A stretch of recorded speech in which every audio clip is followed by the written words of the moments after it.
You are listening to the official podcast of the Games Institute at the University of Waterloo. The Games Institute is a research center located at the University of Waterloo, and all of our researchers are doing something with games-related research or interactive technologies. Hello, and welcome back to the official Games Institute podcast. As always, I'm your host, Marisa Benjamin. I'm your co-host, Tobin Rossico. Today we have guest John Harris here. Hello, everyone. John, let them know what program you're in and a little bit about you. So I am finishing up a PhD in computer science here at the University of Waterloo. Previously, I did a master's in human-robot interaction at the University of Calgary, and prior to that, my undergrad here at the University of Waterloo was in mechatronics engineering. So I definitely come from a technical hardware background, but found myself gravitating towards the sort of social side of stuff, nice. Towards HCI. And when you say you are finishing up your PhD, how close are you? What is it? It's April 9th today. I defend on April 30th, so within the month. Are you scared or excited? Well, everybody keeps telling me that it's sort of your advisor's jobs to make sure you don't make it to the defense unless you're ready. Right. So in this case, it's just like, keep doing what you've been doing and you should be fine. So the terror hasn't set in yet. Maybe the morning of. Yeah. I've heard lots of stories from other professors that the night before they wake up, or they have those, night terrors of like they show up and they're not wearing pants, or they show up and all the slides are wrong, or they like go to the first slide and it's the title is something different and they have to defend something completely different. So I'm excited to hear your experiences of what actually goes on with all of that. Yeah. No, I've seen a couple of my peers defend ahead of me. I'm like, oh, okay, that seems pretty reasonable. But one of the funny things, I've had two close friends of mine, well, my wife and a close friend of mine. Wife is a close friend. Yeah, my best friend. Ask whether they want to be, I want them to be there, right? And I said, you know what, let's not do that. Let's not change the dynamic. I don't want to have to look over and be like, oh, there's my boss, but then also my wife. We're like, oh man, this. So she's coming for the day of, but she's specifically not going to be at the defense. Nice. What do you study? What do I study? What do you research? My thesis focuses on asymmetric cooperative games. Originally, the vision was, the tagline was getting different kinds of people playing together. So grandparents with grandkids, the able-bodied with the disabled, or even just action gamers with strategy gamers, if we want to dig into the air quotes you can't see me doing there, action gamers, quote unquote. But eventually it became, we discovered this additional element of sort of the social connectedness angle and the sort of interdependence that asymmetric games are really good at. And so I've been digging into that for the last couple of years. And incidentally, you could get different kinds of people playing together, but really whoever is playing is in theory going to have a more social time of it if our research holds. Nice. Now that we've laid the groundwork for who you are, what you're going to be doing this month, and what you study, we like to start at the top of the podcast with a question, a general question. Sure. What is your earliest childhood memory of gaming? Oh, earliest childhood memory. I actually had a friend, this is actually when I lived in Brampton the first time. I moved away and came back. A friend there's a few houses up who had an Atari. And I can't remember the name of the game. It might have been like Adventure or something like that. It was just this really beeps and bloops sort of thing. But I can remember that big chunky black joystick with the one button, and we were just like, "Oh yeah, doing it." I doubt we had any idea what we were doing. I also remember shortly after, I guess Bubble Bobble. Oh yeah, would be the next one, like the original Bubble Bobble with the two dinosaurs like trying to encapsulate enemies in bubbles. Yeah, not the Tetris style launch a bubble thing. And we made it to like level 99, and it was about to like wrap over to a level 100. And every time you finish a level, you can either press A to go forward or B to go back. And me being like a punk kid, I pressed B on my friend, who had achieved this great thing, and he just turned to me like, "What? What did you do? Why would you do?" And then we had a big falling out because of that. Bubble Bobble ruined one of my friendships. Wow. So have co-op games kind of always been like part of your history? Have you delved into kind of single player stuff? Because I grew up with a lot of siblings, so co-op games are very much entrenched in my history of gaming as well. So kind of how have you formed a relationship with like co-op versus single player games? Well, it's been a windy road because I spent a lot of time playing single player games on my own. And I remember besides going over and hanging out and playing Atari and playing Bubble Bobble and stuff like that, it was always way more fun, it seemed, to be playing with someone. But I really enjoyed playing on my own, and I have hours and hours and hours and hours. Like I'm embarrassed that Steam keeps track of the hours played hours, stuff. I don't even want to look at mine.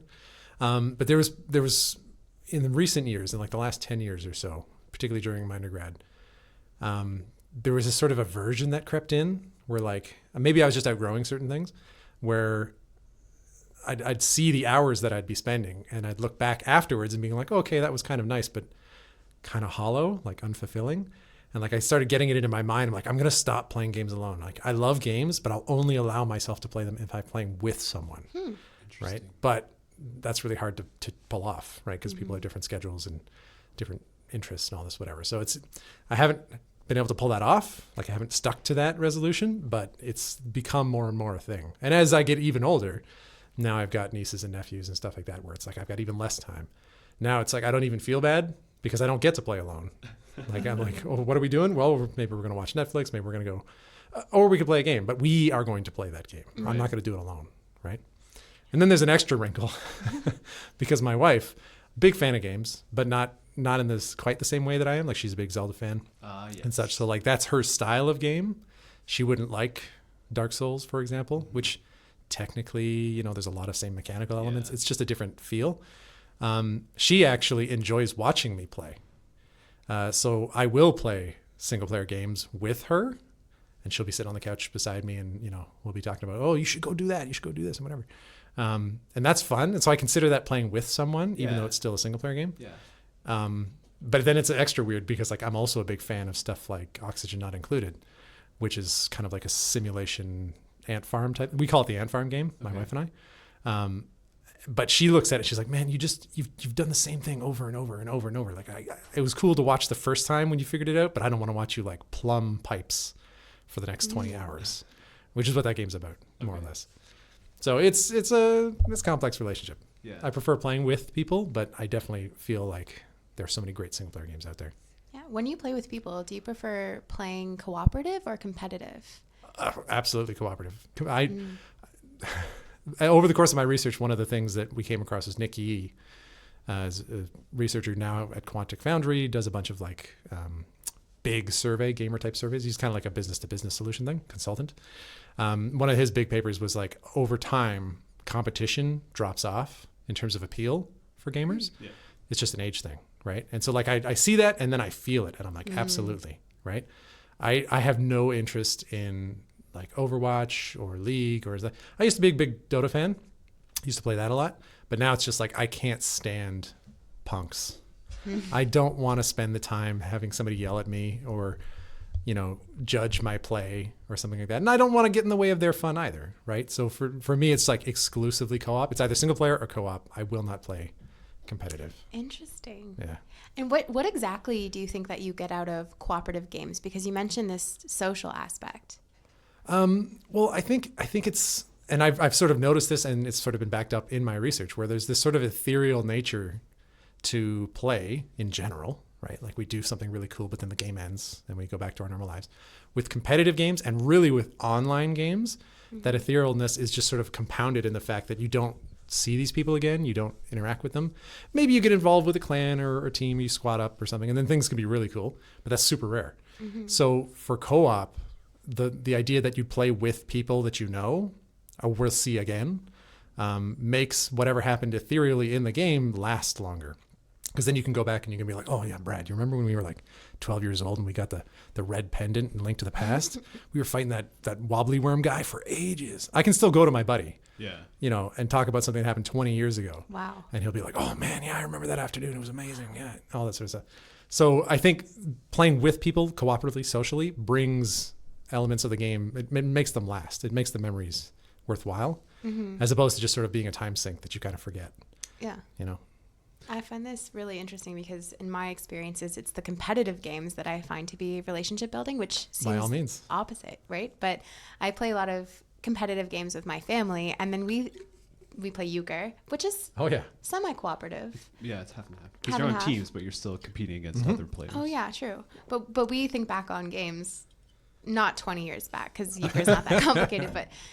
Yeah, that's sort of how a lot of our family bonding takes place. It's also where a lot of the family destruction takes place too. But then bonding through destruction, and it's a cycle. Is it actually destruction though? Or is it just temporary, like frustration. Yeah. Well, no. I mean, we almost ruined a family vacation. That's a story for a different time. I can appreciate that. I won't get into my story either, but my father wanted to teach me how to play bridge. And he was explaining the rules to me. Mm-hmm. And I was like being extra precise, being like, so why do we score that way? Mm-hmm. And it was a miscommunication thing. He didn't understand why I was asking. He thought I was being a punk. Mm-hmm. And he like got super angry. And that kind of ruined that evening of the family vacation. Yeah. That was early on while I was still dating my now wife. She was on the vacation with us, and she just sort of like, for the rest of the trip, she was like, are you okay? Bridge is an interesting game because there's so much emphasis on this nonverbal communication between you and the partner. Oh, the table talk. Don't get me started on that. So you do things that are counterintuitive in order to table talk and not be cheating. It's yeah. Meanwhile, euchre, there's just straight up table talk. Oh man, that reminds me of another story. Playing with my now wife, at the time she was my wife, we were at a drive-in in Mississauga. I think it's only one, so you can probably figure out which one. But before the movie started, we were at a picnic table playing euchre. Mm-hmm. And I was playing with my brother-in-law. He was on my team. And I did a thing. I forget what the rule is. I'd ask you guys if you play euchre. Mm-hmm. It's like... I don't remember. I know I have. I don't remember. You can't pick up a bower unless you have some number of suited cards already. Yep. That's not an official rule. No, it is though. No, it isn't. You go to the bicycle card company, the official. Well, I don't know if they're the official, whatever. But that's where I went. Really? Yeah. No, it's not. It's good. It's good logic, mm-hmm. and it's an excellent house rule, and it's sort of like Monopoly. Put the money on free parking. Everybody does it, but it's not actually a rule. You're not going to believe me, but I actually got into a huge fight last night with my friends about this very thing. So it's completely serendipity that this is coming up, and I wish the conversation went the other way with you saying that it was an official rule because I was on the take that it was official. Well, okay, so don't quote me, right? Friends, if you're listening, do not listen to this segment. I looked it up on my phone at the time to try and become my wife, who was just furious that my brother-in-law and I would do that. And she thought we were table talking, we were cheating, blah, blah, blah. And like, neither of us really cared. Mm-hmm. My brother-in-law, we were just like, we're just killing time before Ant-Man starts. Like, come on. Oh, it was Ant-Man 2. It was great. Kill time during Ant-Man 2 as well. But. Whoa. Hey. It was fun because of who we were with. And actually, I'd go back to you're talking about playing competitively with your family. Research has shown it's the playing with your family that matters. It doesn't matter what you're playing. It's that you're playing with your family, right? Which has become a major thread of my research. Not to tie it back to that, but kind of why I'm here. Oh no, it definitely needs to tie back, of course. Where it's all about playing with people you know and having those experiences persist after the play session, right? Mm-hmm. So the fact that you play competitively, great. If your family's into that, fantastic. My family isn't very good with dealing with conflict. Like we don't discuss it afterwards properly. And we just take it personally. So we stick to like Scrabble and things like that. Like, Scrabble can be brutal though. It can be, but like at this point, my mother just loves it so much that we're just like, yeah, Ma's going to win. And we're all here to have like, allow her to play Scrabble. Facilitate the opportunity for that to happen. Yeah. Because if we don't do it with her, she'll never get to play Scrabble. So we're just fine. Let's play Scrabble for a bit. We know what we're getting into before we start. And we all try and play. Like we honestly give it an honest shake, but we don't get our knickers twisted if we lose or anything like that. Right. Yeah. When you say that research has shown, where are you looking at this research? Because you come from a computer science discipline. Yes. So are you looking at like psychology literatures? Yep. Yeah. So from my undergrad on, like as I was saying, human-robot interaction for my master's, human-computer interaction, games user research for my PhD. That's sort of like rooted in the technical side, but leaning towards psychology, sociology, anthropology, and all those sorts of stuff, using lessons learned from those fields and applying them to the technological problems. Human-computer interaction is all about that, right? We need to know about the human side and the computer side to understand how they interact, like it's almost literally in the title. Mm-hmm. The games user research conferences and such that I publish in and attend, we're drawing those sorts of things. We're trying to adapt those sorts of things into our specific field. At one point, particularly during my lit review for my thesis, like I was digging down into like 1970s psychology papers. Awesome. Old like interdependence theory and social exchange theory. And it's all somebody else's take on these sort of weirdly ethereal concepts of how do people interact and how can we abstract that into something that's manageable and whatever. So yes. there is also kind of a cautionary tale that we always kind of remind ourselves of, and that a couple of people every couple of years will publish a paper saying like, hey, watch out adapting these things that were meant for other fields into your field, because you don't fully understand the context of what's going on, and you might be using it incorrectly and these sorts of things. And we know that, but we eventually run into this problem where it's like we can't also have a PhD in psychology and finish one in CS. Yeah. You know, like eventually if I wanted to spend my whole life on that one topic, maybe I could take 3 degrees. So it admittedly, there is a bit of a rough approximation going on from our side. How did you get into this field? Because it's very specific and it's very important, but I don't know if it's necessarily something that people know that they can gravitate toward. I think there's a critical moment when I was finishing my undergrad here. I can even remember sitting in my room. I love critical moments. Over on Leicester Street there in one of those apartments. Before it was the only apartment building at the time. Now there's like friggin' 30 of them. Anyway, and I remember thinking to myself like, okay, I'm coming up on graduation. What am I going to do? You know, I could get a job. I could go back to one of my co-ops maybe or something like that. But I'm really interested in like this research stuff. Like that sounds really cool. I had this image of what that meant.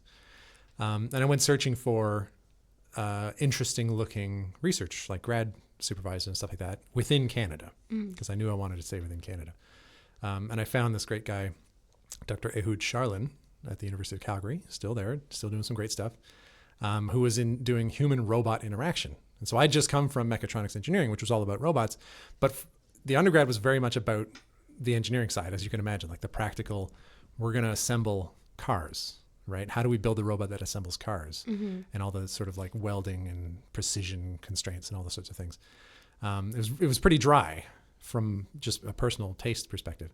And when I saw he was doing human and robot interaction, I'm like, oh, that's really cool. Like this is hypothetical future robots. How's that going to interact with people? What does that matter? How should we design robots to facilitate that or be moral about it, or ethical, I should say. And so I went over there, did some cool stuff with animation, robotic motion and that sort of stuff, which was super fun. And it was actually at the same time, I was arriving at the same time as Mark Hancock, Dr. Mark Hancock, who's my current PhD supervisor, was graduating. He ended up, I lost track of him because I wasn't paying attention. I didn't know who's this Mark Hancock guy, right?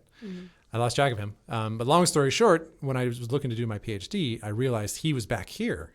He joined Waterloo. He joined the Games Institute. Oh, this is so interesting. And he was doing games user like research, right? He and Dr. Stacy Scott, who is now at the University of Guelph. And so I was like, oh, this is really cool. Like I'd had an interesting experience post my master's. And looking back, I was like, you know what? It's really cool that they came from the iLab, the Interaction Lab at the University of Calgary, because they're probably going to have the same wavelength, research wavelength, right? Like it's really important that you get along with your graduate supervisors because they can just have a different conception of what research is. And so I'm like, oh, cool. Mark Hancock does this. Stacey Scott does this. It's at Waterloo. I know that. I got family there. Great. And so I just sort of floated back here because of a bunch of reasons. And they were doing some cool games related research. I'm like, oh, games is like, that's people. That's technology interacting with people. Fantastic. Because at this point, the robot thing had faded even further where, you know, I'd become, I don't want to say disillusioned, but it's very difficult to pull off robots on a small scale, right? You need infrastructure, you need support, you need money, you need equipment, you need manufacturing capability. So it's either a big organization or it's not, or it's like purely hypothetical. But games, that's different. Games, you know, anybody with a laptop can pull that off if you're doing digital games. And anybody who can write and cut cardboard can do an analog game, right? So for me, it was like, you know what? I'd gotten sort of tired of fighting against these larger infrastructure system type things. Like I'd been trying to get a bunch of department resources together to try and do more elaborate robot stuff. And it just kept getting like pushed off. And it's like, oh, that's not our job. No, we don't have money for that. Oh, you can't use this space, even though it's empty. And all this. And it was just like super frustrating. And eventually I was like, you know what? I'm focusing on things I can do alone because I don't want to have to rely on other people. And that's kind of negative, you know, but it's kind of served me well because it's just like, do I have an idea? Can I pursue it? Great. Yeah. And other people can come along for the ride if they want. But I'm avoided having other people block me. Right. So that's a roundabout answer to how I got here. That's excellent.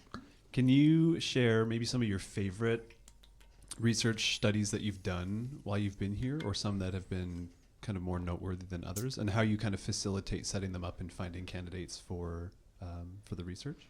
Well, I wonder, right? Because like, yes, I can, but I'm curious if my answer is going to jive with what you're looking for. With games user research, like unlike many other kinds of research, it's so obviously sellable. Right. You know, if you're trying to recruit people to participate, it's like, hey, you want to come play a game? We'll pay you. We'll pay you to come play a game. Yeah, we have to turn people away who want to participate in studies sometimes. Yeah, right. They get so much interest. And I can remember being an undergrad and attending some of these things, and like 2 out of 5 times it was a Stroop test. Right. So for those people listening who don't know, it's a psychological test sort of thing where if I show you a written color, like the word green, but the text itself is red, the Stroop test will get you to say one or the other. Like, I want you to focus on the actual color, and I want you to say it as quick as you can every time the word flashes up. And it's just this like really frustrating. You're sitting there in a room staring at a computer monitor being like, green, I mean orange, blue, yeah, I mean red. And the whole point is this like cognitive like hiccup that you have. Right. I don't know if it's called the Stroop effect or something like that. Oh, no, yeah. Yeah, right. And so that's a really dry sort of participant study that is important, and they're going to figure stuff out. And there's a whole many variations on that sort of stuff. But what we do is like, hey, come play a game, right? And we're going to study some aspect of that. And it's an inherently fun sort of thing. So if you just slap some posters up around campus saying, we're running games, play games, get paid, people will be beating down your door before you know it. So were you the one who did the Bloodborne test? No, that was parallel. Okay. We were actually competing for space at the Games Institute. I think it was Giovanni who had like the nice study room. Right. And I was like, crap, I got to go find it. And I ended up in a back office, the back office we were talking about, which worked fine for me, right? I didn't need this fancy couch or anything like that. And it probably would have gotten in the way of what I was trying to do, but no. But I mean, that's exactly the thing, right? He had this great poster that had like this evil looking Grim Reaper thing. Right. That's an eye catcher. Yeah. You know? But yeah, no, for me, my studies in terms of what was particularly interesting, I early on decided I wanted to focus on the design angle of games. And I thought it was really important that games researchers make games. It's not strictly necessary. Like there's lots of things we can learn about studying existing games and whatnot, but I was particularly interested in the things we can learn by making our own. And so early on, I set out to learn how to make them. I had programming background and technical penchant and all that sort of stuff, but I'd never actually done game making type stuff. So over the course of the last, 6 years now, I went from just knowing how to program to being able to 3D model, to animate, to physics, to networking, to shaders, to all this lovely stuff. And so I forget where the germ of it came from. Beam Around Scotty, right? Yeah. All of my research studies are about my prototype game called Beam Me Around Scotty. And I think the idea for that game came from, I'm a big Star Trek fan, right? Somehow the idea that like the teleporter was such an interesting piece of, such an interesting concept. Why don't they use it more in all the shows? Right. And the sort of like obvious answer is because it would break all plots. Yeah. Like you can't tell stories if things can be anywhere at any time and all this sort of stuff. So it's like the shields have to be down before you can use the teleporter. Okay, great. We put a constraint on it. You can't go across the galaxy. Okay, we put another constraint on it. Which incidentally, the like J.J. Abrams movie like destroyed because it's like transwarp beaming. Yeah, Thanks, Simon Pegg, for like introducing a plot hole. Not to mention Benedict Cumberbatch. Anyway, so for me, it was like, wouldn't it be interesting if we had more direct control over the teleporter? Like, could you make a game around the teleporter? Right? And so with the asymmetry in mind, I'm like, okay, you got Kirk who's out there doing Kirky stuff, and then you got Scotty who's up there doing Scotty stuff up on the ship, and the teleporter became the sort of like key connection between them. I can move you. I'm Scotty. I can move you around with the teleporter. What does that feel like for Kirk? Right? Suddenly it's just like, whoa, shine, like flash, and I'm somewhere else, like it's very disorienting, right? You can think back to like the second X-Men movie, X2 with Nightcrawler. Yeah. It opens with him like bamfing around the White House and just that crazy sort of control that how would you even do that in a video game? So it's like, how do you offload? Maybe we could offload that. Maybe we could have the teleporter be a second human. Yeah. And then if you had a really awesome pair of players, they could pull off that Nightcrawler scene or something like that. Right. So that became the seed of it. And over the course of my PhD, I ran 3 main player experience studies using Beam Around Scotty. Different purposes, different focuses, all that sort of stuff.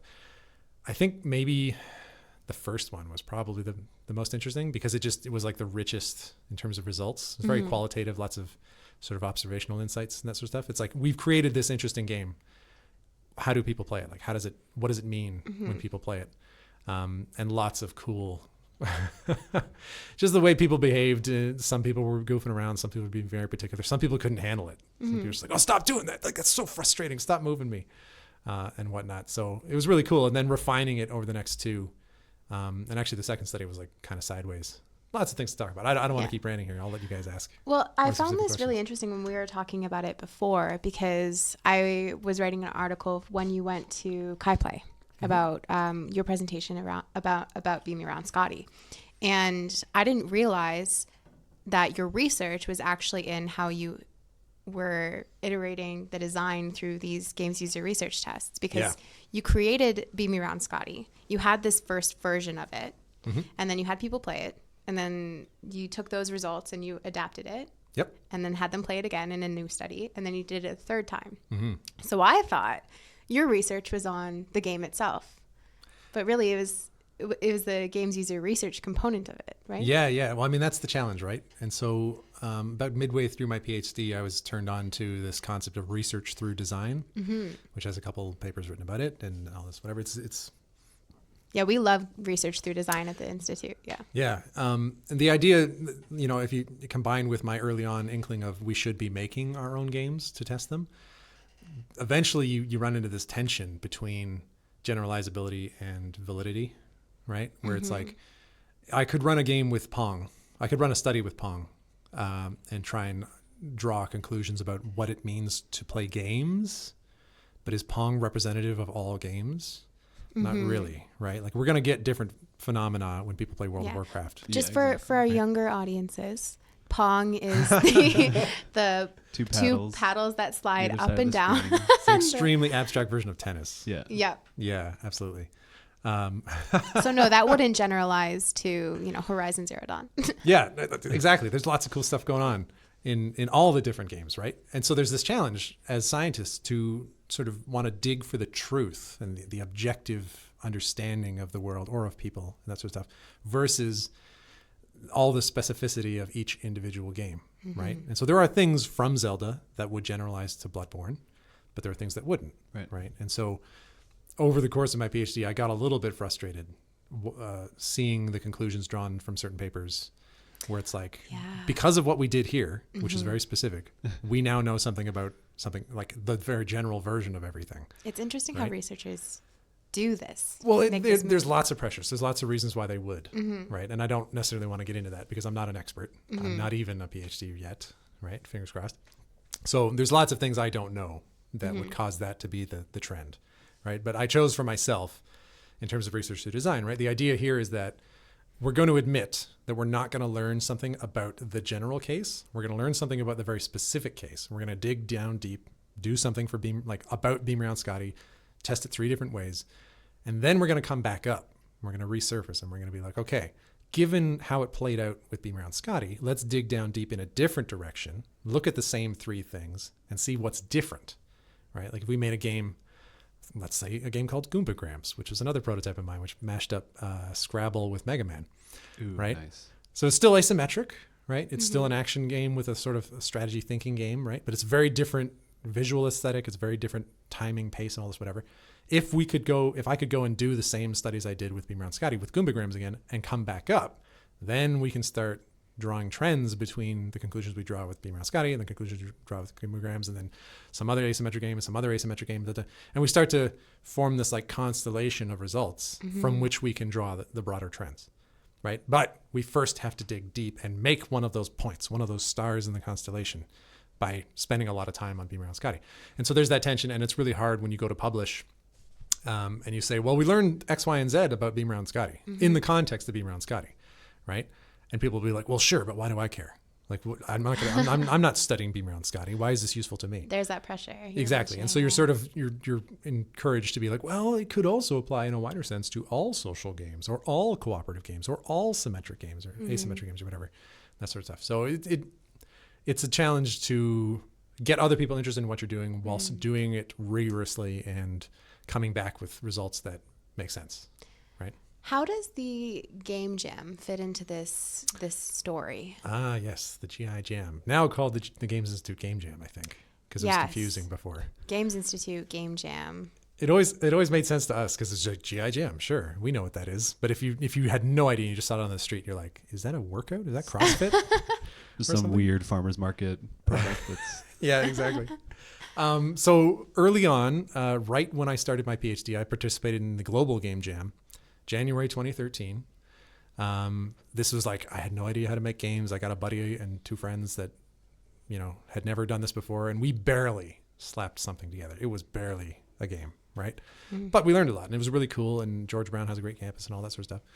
And then I came back to Waterloo, and I said, hey, Games Institute colleagues, like, we should be making games. Mm-hmm. And people was like, well, how do we do that? I'm like, well, we'll just jam it out, right? Like this jam format really worked. Did you have to spin it as like a hackathon so that they'd understand the meaning of this jam? That kept coming up, Yeah. For the whole life of the GI Jam, and as long as I've been involved with it, hackathon always is the like go-to explanation. Mm-hmm. And I really wish it wasn't the case, because there's so much more to games than the technical side, the programming is really core, particularly for digital games, right? And it tends to be the sort of limiting reagent, if we want to use a chemistry term there. But there's music, there's art, there's writing, there's just all this different stuff. And calling it a hackathon, I think, turns off all limiting. These other people. Yeah, mm-hmm. It's really limiting, right? Mm-hmm. And so I didn't come up with the term game jam, but I appreciate why it is called such, because in my understanding, it has more to do with the music background. Yeah. Right? And you're going to get a bunch of talented musicians together who each have their own particular focus, and they're just going to riff on each other. They're going to jam with each other. Somebody's going to lay down a bass line. Somebody's going to put down a guitar riff. And then, the drummer comes in and sets up. And it's asymmetric. Yeah. So many things are, absolutely. But yeah, so for the jam format, when I came back and I said, like, we should be making games, why don't we host our own game jam, right? And that was the inception of the GI Jam. And it was very much a case of, okay, like Neil Randall, the director of the Games Institute, is fantastic for giving thumbs up, right? You go to him and you say, can we do this under the aegis of the Games Institute? And he's like, yeah, thumbs up, do it. I subsequently learned that he that's about it, right? Like, he's got a lot of pies on the stove, or pick your metaphor. But it's like, you can do the thing, you have to then do it. Mm-hmm. Nobody else is going to do it for you. Right. Yep. I was thinking like, oh, what is this Games Institute that I'm barely aware of, or barely know what resources does it have? What facilities, what people power does it have? And at that extremely early age, it didn't have any people power relevant to me. This was 2013. This is back in 2013. Yeah. So this is relevant to hosting a game jam. Nobody did that. Right. I was the guy starting it. So I just called up the Waterloo room booking people, and I found out how to use Eventbrite, and I That's awesome. Posted, posters around. Like, I remember slapping up a poster on the crosswalk out at University Avenue where the railway is. Yeah. And this older gentleman, just a random public citizen, was like, you do know what you're doing is illegal, right? Postering the street lamp, right? And I said, yeah, but And then I just did it in front of him. And he was like, wagging his finger at me. And I was like, and yeah, no, like looking back, I can see all the posters that are around campus, and it does get a little bit overkill. Yeah. It's really hard if you stick to the official poster. Especially venues. Since this is a public facing event. You want to go outside. That's the other thing, campus. Right? And so the city of Waterloo does provide poster space, but it's like extremely limited and whatever. Mm-hmm. So I can see why people do slap posters up on places they shouldn't.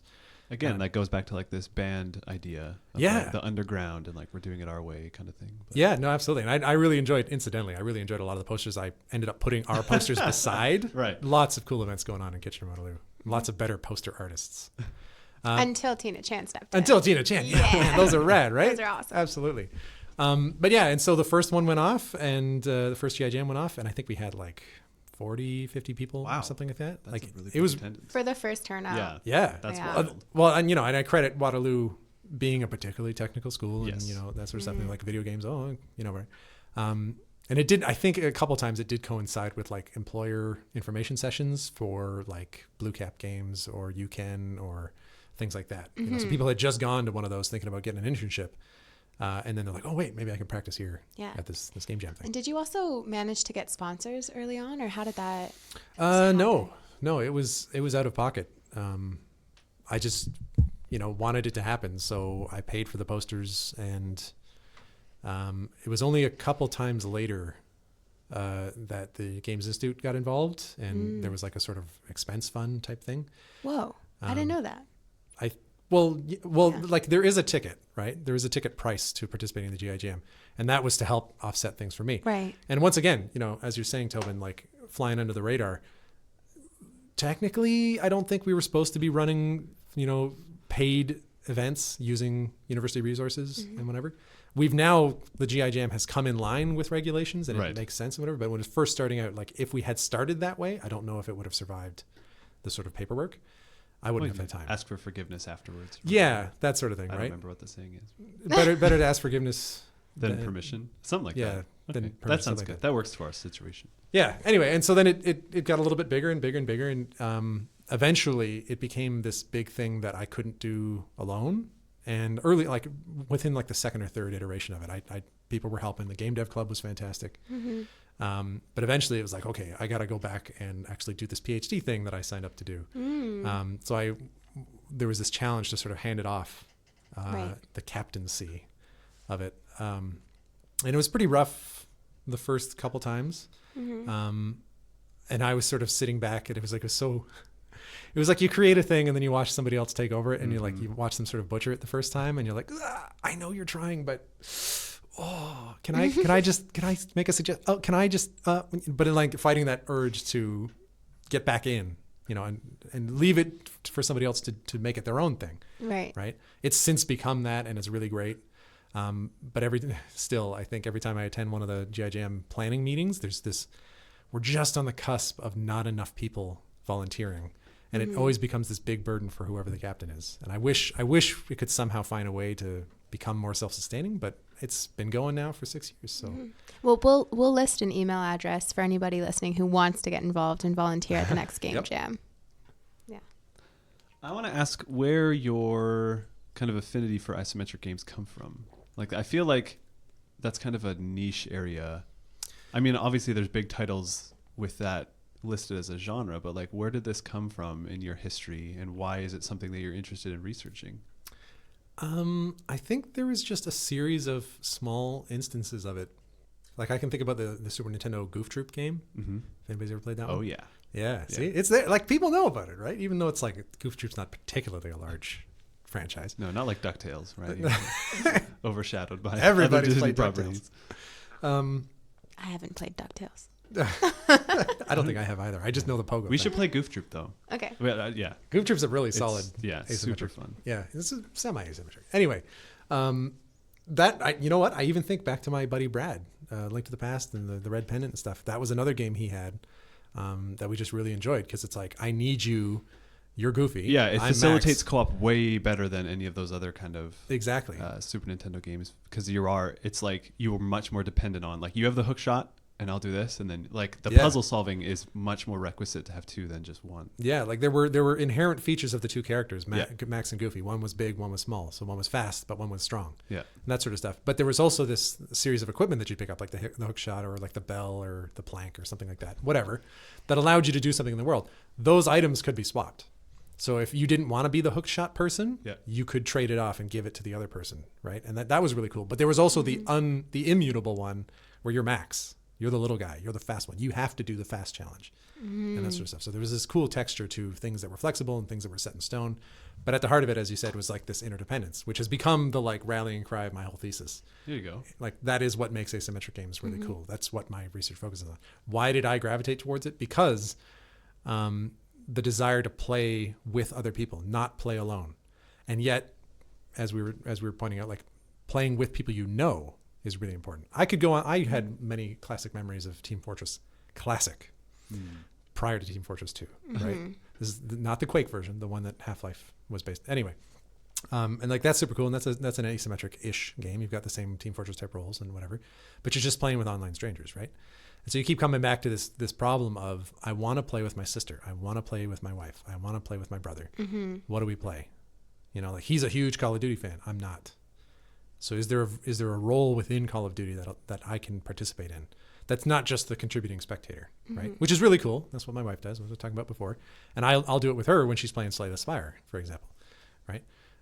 So it's just this, I gravitated towards it because it seemed like a really fun kind of game whenever I was participating in it, when I was playing with Brad and all that sort of stuff. And it seemed like it was sort of underused, right? Like they exist. There are commercial asymmetric games out there, but they're few and far between. Yeah. And I think like in recent memory, like Evolve, the big, like 1 of you is a monster, 4 of you are monster hunters sort of thing, was sort of like the big AAA. This is absolutely an asymmetric game. This has to be an asymmetric game. This is not a game that could be asymmetric, like the Battlefield series and stuff like that, where like, yeah, you've got classes and whatever. Like this is predicated on asymmetry. And unfortunately, it sort of went kaputs, right? And part of like, I'm quoting it in my thesis, actually. There's an interview with Matt Scoville, sorry, who was the lead designer on it. And he was just sort of like doing a postmortem, and it was just like, we could never crack that nut. We could never figure out how to get competitive asymmetric play to work. Yeah. You know, and like just as a quick example there, like not only do you have 1v4 monster versus monster hunters, third person action game versus first person shooters, like there's so many asymmetries there. There's even this like more not insidious, but like subtle asymmetry of the age of the game and the skill of the players, right? And so they found that early on, when novice hunter teams didn't know how to work together, the monster would just clobber them. Yeah. But later on, when the hunter teams really got it together and they figured out, like they'd been playing for a couple months, blah, blah, blah, there's nothing the monster could do to stop them, right? And so now you're trying to balance a game, not only asymmetric 1v4, rolls v rolls, whatever, but like skilled versus unskilled. You know, now it's a matchmaking problem on top of a balance problem and all this, whatever. So it's just like they aimed real high and it didn't quite work out. And you know, if you hear from some of the interviews, that wasn't originally their intention to make it like a free-to-play competitive arena shooter thing. It was going to be more of an adventure single-player story experience. So that also doesn't help when you don't have the vision from the start, or you are forced to change vision. Anyway, so I think they're just a really cool style of game that has a lot of potential. And I was trying to figure out, why do we not see them more often? Why are they not more successful if they are so cool when they work, right? And over the course of my research, I found a couple of the obvious answers you'd expect. They're really hard to make. Yeah. Right. Even I focused on cooperative because I didn't want to have to deal with the sort of social heat that comes with competition anyway. Right. If I'm trying to bring people together, I don't want them to have to also know how to compete nicely. Yeah. Right. So if you're just already the game, you're supposed to be working together because of the rules of the game, it's just naturally more socially conducive. Right. And so, you know, as I said before, starting with grandparents and grandkids, the first prototype I made, Goombagrams, it was like, can I find a game that my mother wants to play when all she wants to play is Scrabble? That's where that came from. Like, I'm like, can I make a Scrabble game that I also want to play? And so like, what's a game I like? Mega Man X. I'll put Mega Man X in a Scrabble world, and you can run along the words that you spell and all these sorts of things. And like, it was really cool, but didn't work for other reasons, which we can talk about if you want. I would like to know what obstacles you faced in this research, because what always makes me interested whenever I'm reading your bio, which lately I have been doing quite a bit. I think we need to update that, by the way. Okay, yes, we'll update that. But because you've been doing so much, I've been seeing it all the time, and it mentions this idea of, you know, grandparents playing with grandkids, and I think that's amazing. I would love to play games with my grandparents. So what are the obstacles in that? Like, why isn't there something out there for me to play with my 80-year-old grandfather? Well, from my limited experience with Goomagrams and Beam Around Scotty, you know, we're pulling back into that research through the design constellation sort of thing. One of the major problems that I highlight in my thesis, if you want to read it, is this concept of pace osmosis. Pace osmosis. Yeah, Mark and I tried to come up with a term that it just succinctly describes what it is. So osmosis is like a term from biology and chemical engineering, where if you've got two concentrations of chemicals separated by some sort of membrane, they'll tend to flow, like the particles will flow from high concentration to low concentration.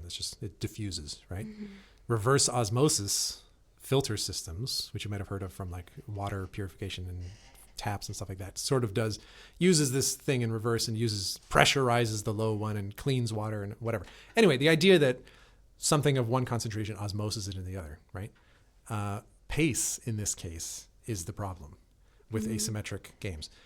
the core awesomeness of them is the interdependence that they create between people, but that's also the Achilles heel, because the more interdependent you are on each other, the more necessary it is that you work together, the more likely that the pace of each of your experiences is going to bleed into the other one, right? With Goof Troop, it's fine because you're both playing the same kind of game. You're both running around, dodging enemies and stuff like that, throwing pots. But with something like Goombagrams, where it's Mega Man and Scrabble players didn't sign up for a Mega Man paced experience, right? Yeah. That is not what my mother is interested in playing, or hypothetical grandmothers. Yeah, Scrabble emphasis is on being slow, taking as much very time. methodical and stuff. Yeah, and you can even play Speed Scrabble if you want, but you've got enough time to think about what you're going to do while the other people are taking their turns. There is no such thing as taking your turn in Mega Man. You're constantly on. You're constantly playing. And so we identified a couple mechanical elements of asymmetric games and directional dependence and asymmetry of ability, asymmetry of information, all these sorts of things. And we tried to flesh out Goombagrams in such a way that it hit all of those bases, and then see what the resultant experience was like. And this pace osmosis thing kept being the problem, where either the Scrabble player was like, oh, yo, slow down, I'm still thinking. Like, or the Mega Man player was like, yo, come on. Like, hello, I'm waiting here on this elevator that you're supposed to activate for me. Spell faster. And so it became this just sort of like, this is not what I want to do. Beam Around Scotty didn't really suffer from that problem so much because the original design goals of the two roles were already much closer together. Right. So if you can think about like a StarCraft-esque pace, which is even faster than I should be saying, and then like a Bloodborne pace, they're already much closer, right? And so that if the two of them are going to bleed together, the concentration of the two membrane on either side of the membrane is already pretty close. You're not going to have as much diffusion and as much osmosis.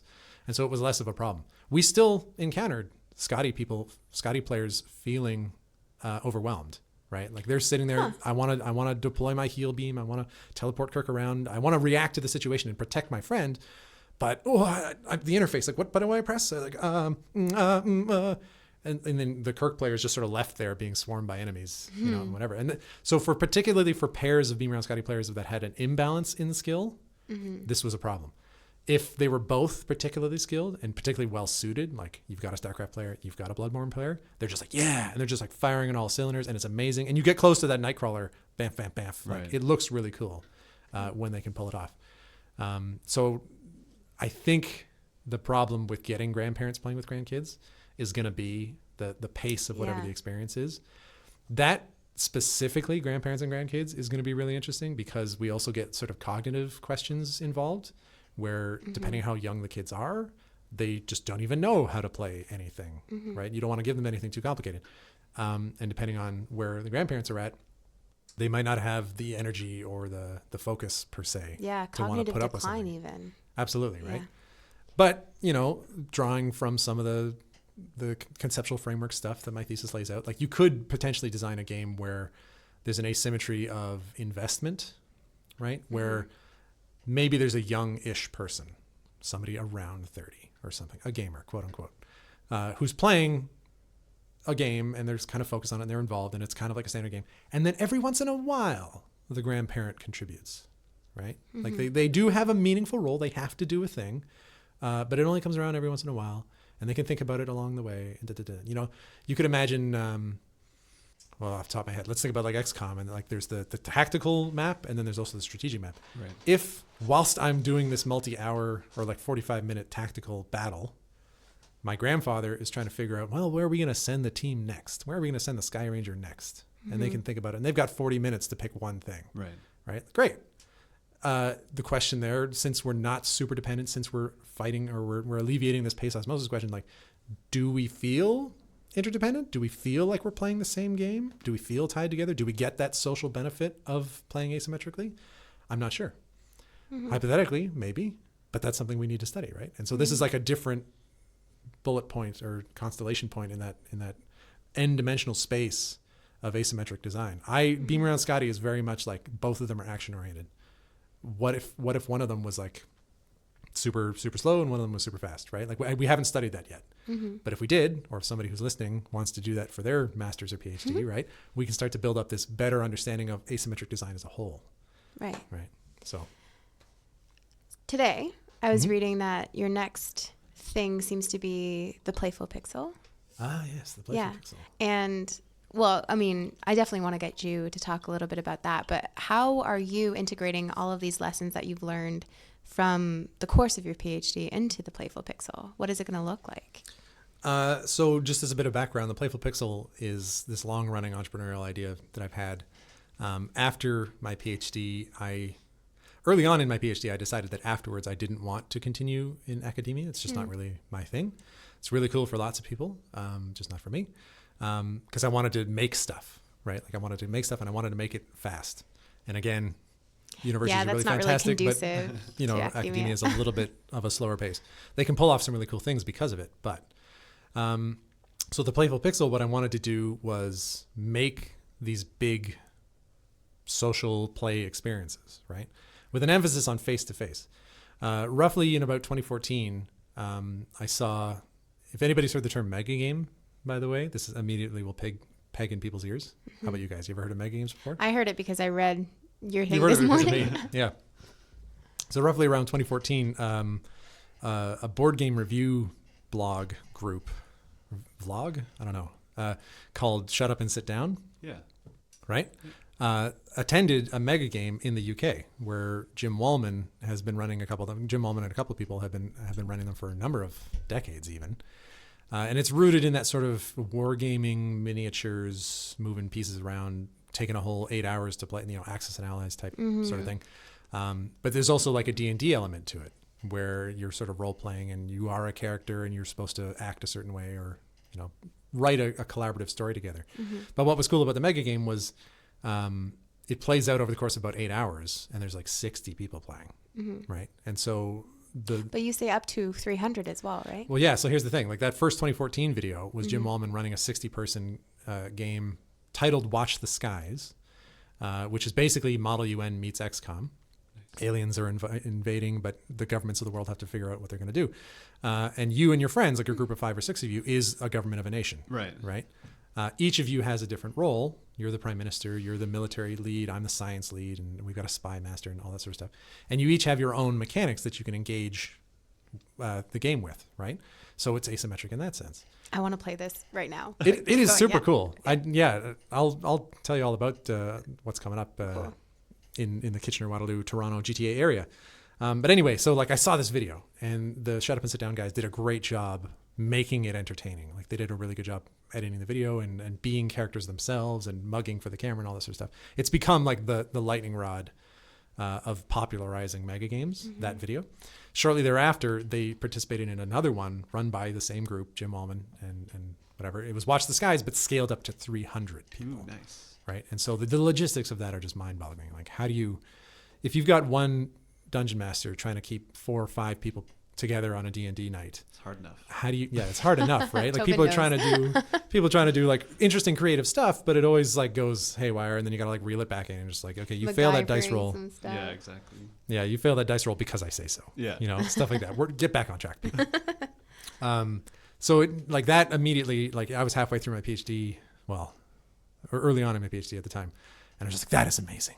That is a hugely asymmetric game. It's face to face. It's all these people. It's like social. It's like, this is what I want to do. Yeah. I imagine that for you being like the thing. Yeah. Yeah. No, I was like so excited. And the problem was how do you run that as a player study, right? Like you could maybe pull it off once and it would be a cluster F, whatever. Right. And meanwhile, not only would you have to try and mount it in a quality way that the people would enjoy it and be authentic and valid, right? But you'd have to be surveying them and monitoring them and pouring through just hours and hours and hours and hours of footage and all this, whatever. It's just like, how do you even study a thing like that? I was already well along with, I think I'd already run the first Beam Around Scotty study at that time. And there was this like critical turning point where I was like, do I switch gears and focus my thesis on the mega game concept, or do I finish it out with Beam Around Scotty? And I decided to finish with Beam Around Scotty, obviously. And it like that has been fantastic for me because we knew how to get from A to B. We know where we wanted to go with Beam Around Scotty. We knew what the next 2 studies were going to be, and we just had to do them. Whereas if we'd switched gears, it would have been like, where do we go? What do we dig into? I got to find out a whole bunch of new research. Got to do it. Like, it'd be like restarting my PhD. So anyway, now that Beam Around Scotty's been put to bed, and fingers crossed my defense goes well, it's like, hey, let's revisit that mega game idea, right? And so that's been brewing in the back of my head since 2014. And how do you make it scalable? How do you make it more reliable? How do you make it more consistently fun, right? Manageable for the DMs, if you want to talk about it that way. And so bringing in the technical side, the background that I have in that with mobile devices or tablets or networked projector screens or stuff like that. Like can we bring a little bit of video game into this to take care of the dice rolling while still maintaining the essence of face-to-face fun and all that sort of stuff. So that's what the Playful Pixel's attempting to do. And as soon as I finish up my defense, I'm going to launch into that. Right. And I was very lucky to win some grant money from the Velocity program. Yes, congratulations. Thank you. I actually pitched as part of the 5K competition back in the summer of 2016. And that was really cool. That was like, does this idea make sense? You know, like, can I put a 3-minute pitch together that impresses a lay audience, including some business-wise judges?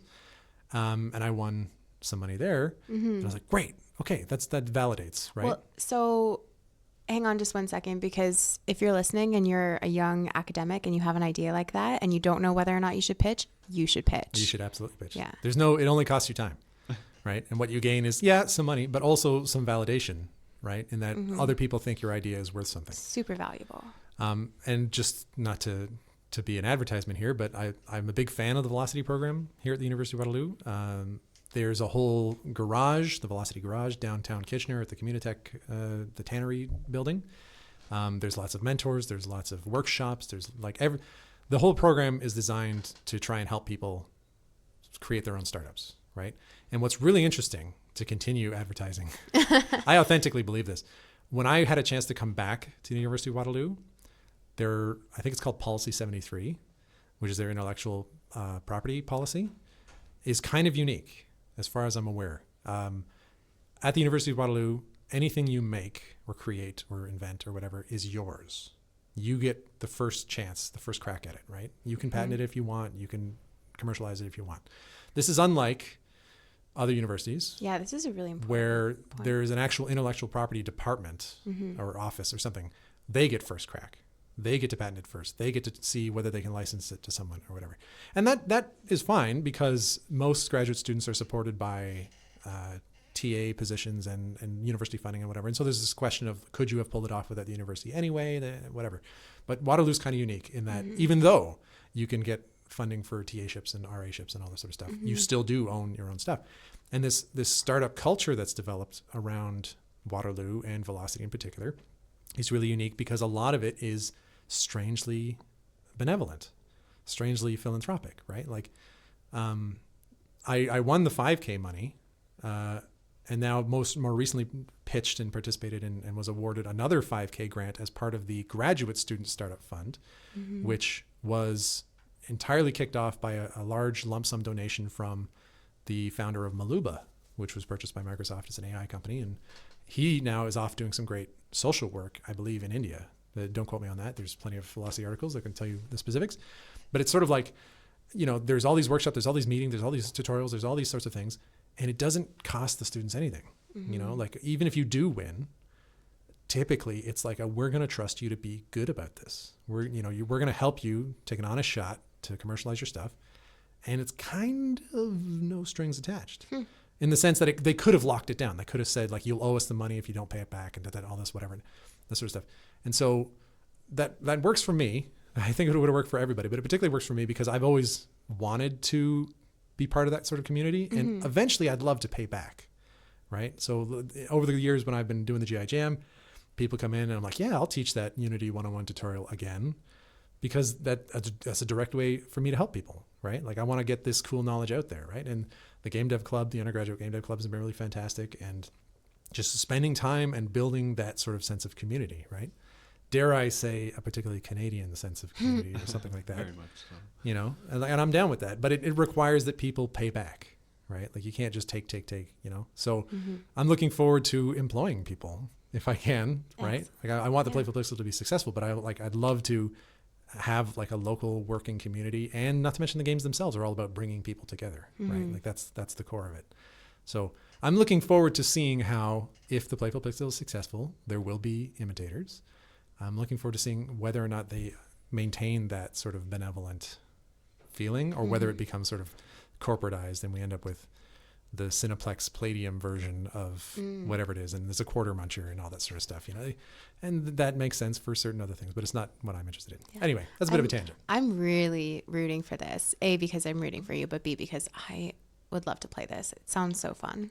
And when do you think something will be ready to launch? Where can I find it? Where would anybody else be able to find it? Well, I've been talking about that with a couple folks, and I think if anybody's ever aware of, or has been aware of, the sort of humans versus zombies type games that happen here on campus. Yes, yeah.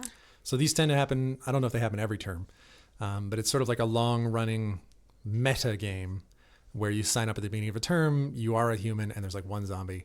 And over the course of the whole semester, it's like blob tag, you know, you get zombified, and then eventually it's all the zombies versus the remaining one person who wins or eventually dies. I don't know. So what we're looking to do with the Playful Pixel is ultimately we're targeting this sort of like 3-hour experience where you come in. It's kind of like medieval times, right? Like you and your friends decide, we're going to this concert, we're going to the show, we're buying tickets to the Mirvish Theater, we're going to go see Phantom. But in this case, we're going to go to this Playful Pixel event. We're going to play in this game. Because, you know, my whole circle of friends now are my age, and they have kids and they have jobs and they have these other things. We don't have the hours and hours and hours and hours it takes to play a game like League of Legends or something like that, right? So we're targeting this 3-hour experience. But again, we come back to this problem of like, how do you test that? The Playful Pixel is just starting out, so we could get 60 people together, but it'll probably be terrible. You know, like how do we bootstrap our way to that final experience? And so what we're really going to start with in the very beginning, to answer your question, is a meta game style thing like Humans versus Zombies, where it's like anybody can sign up, drop in with their team, you become the government of Chile, and that sort of thing. And you can play and interact with the systems and communicate with people, and you're part of it. And then you can drop out if you want, right? And it'll just be this long running sort of thing that I'm constantly updating and is just there in the cloud. And once we get the sort of core mechanics sort of solidified, then we can start ratcheting the time down, where instead of taking 1 turn per day, you might take 1 turn per hour, you know, and then we run a Saturday where it's like, we're going to do a faster game on a Saturday. And then eventually we run the 3-hour experience where it's 1 turn every 10 minutes or something like that, right? That's the theory. Now, my experience in games user research would tell me that the things we're going to learn about the meta game that lasts a month will be different from the things we learn about the 3-hour game, but at least we'll be in the ballpark, right? That's the plan. So hopefully in a couple months, we'll have a technical prototype ready to go, and there might be an announcement. I've already spoken with Neil Randall, the director of the Games Institute, and we're going to try and recruit all the residents of the GI. Yes, we are. Right? And members of the computer science and the game dev club and all that sort of stuff. So we're hoping to launch it right here on campus. So I've already signed up on the email subscription page, and we'll link something below so that you listening can sign up too to hear updates. Dare I say theplayfulpixel.ca is where eventually we're going to be doing stuff. Good. If you could get everyone in the world to play one game, what would you choose? Well, that's a tough one. You have 3 seconds. No. What's an important game for people to play? You could say Playful Pixel. No. We don't know whether that's going to be worthwhile yet, right? Eventually, I can make that recommendation. My mind initially goes to something like Journey. Interesting. Because I was literally moved to tears at the conclusion of that game, right? There's the particular moment that happens, and it's just like, wow, like this is so cool. I think it's a very beautiful game, and I think it has a really cool message. Like everybody's going to interpret it differently, but I think it gets you to feel, which is really cool. So as an example of games as art, it's an easy go-to. The only thing that would make me qualify that is the lack of interaction with people. Early on, when the game was first released, it was really cool to encounter other wanderers, other journeyers. And they had this, you purposefully could not do anything but chirp at each other, and you could sort of walk around and you could try and communicate in a very low bandwidth way and journey together temporarily before somebody sort of faded out of your instance, right? That's beautiful. It's the most beautiful thing. I'm curious though, because it's been so many years now.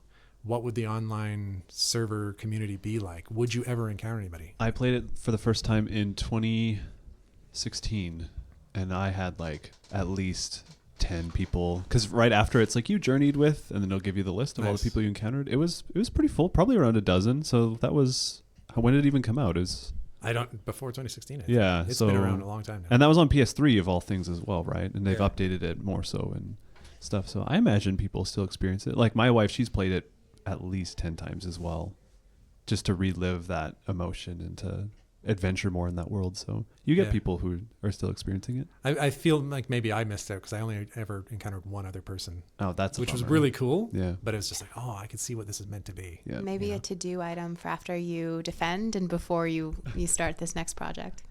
Maybe. Yeah. Maybe. Like that's the other thing, the golden hour of games, right? Like when a thing releases, that's the time to play it. Mm-hmm. Because eventually, years later, it's like only the most hardcore people are around and the metagame has changed. Yeah. All this whatever. So yeah, I'll say, Journey, Shadow of the Colossus. These are the games that I remember. Her story actually is also very cool. But I wish I could point to one game that was just like, this is what I want. I want everybody to come together. I want this to be the game that people do. So hopefully the Playful Pixel is that game eventually. But right now I don't think we have it. I don't think there is a game that does that yet. And is there anybody that you want to shout out to before we say goodbye? Shout out, Shout out to Mike Brown. Mike Brown is currently doing some work at Ubisoft Toronto. He was previously there, and then he left, and he ended up doing some contract work at the Games Institute. He made Quantum Cats, actually, by the way, in the summer 2015, I think. And it was really great. It's been really great staying in touch with him. We became good friends. And it's been really cool him sharing the window into the AAA side of things, and what goes on at Ubisoft and what goes on in that industry and whatever. And there's certain things I can't say because he shouldn't have told me. Maybe, I don't know. Anyway, but like it's been really cool to see behind the curtain there, and it's just been really nice that he would bother to do that. He didn't have to. Right. So shout out to Mike Brown. When all the tweets and stuff went out recently for the Playful Pixel, the Modern Grant win. The Playful Pixel Twitter account retweeted it, and then suddenly he retweeted that. And I'm like, oh man, Mike's still paying attention. That's great. I got to go track Mike down. There you go. Shout out to Mike Brown.